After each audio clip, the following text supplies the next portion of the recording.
I hope the president is not trying to find an alibi for also not doing what is expected of him.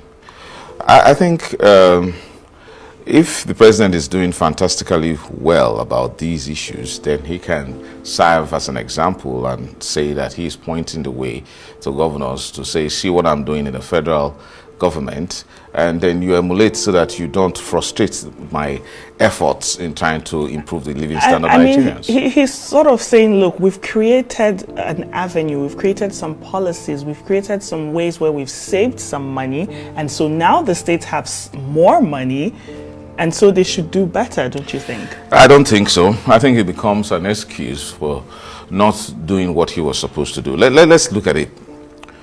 The president's, famous subsidy is gone statement on the day of inauguration heralded something very cataclysmic for the Nigerian economy, which dovetailed to things that, that is sort of topsy-turvy situation for many Nigerians economically. One would have expected, and we must congratulate Nigerians that we were able to actually see through those very, turbulent period. Now, many Nigerians believed President Tinubu when he said, because we had always said, oh, there's this campaign, subsidies is scam.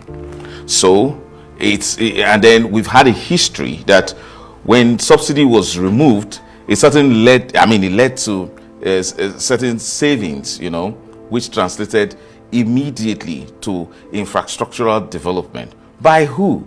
Was it by the state government? It was by the federal government. Federal government was responsible for removing subsidy. Federal government was responsible for collecting the savings.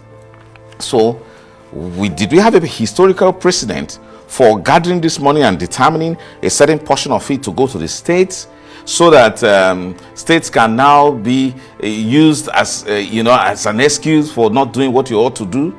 So, I say this within a historical context, because the first time this happened, it was under General Sani Abacha, when petrol subsidy was removed to the extent that it caused the price of PMS to move from 11 naira to 15 naira.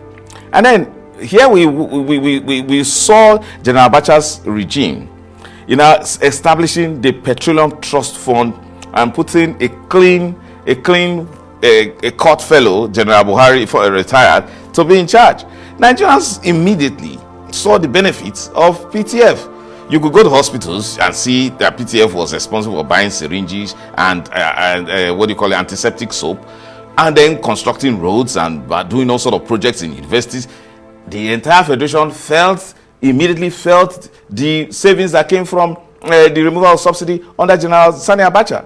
The same thing under Shopee, and that's the reason why they cried to high heavens to President Tinubu that, please, this idea of wanting to share monies to governors that have been, very profligate. They have a history of profligacy. Not only this set, it's our Nigerian thing.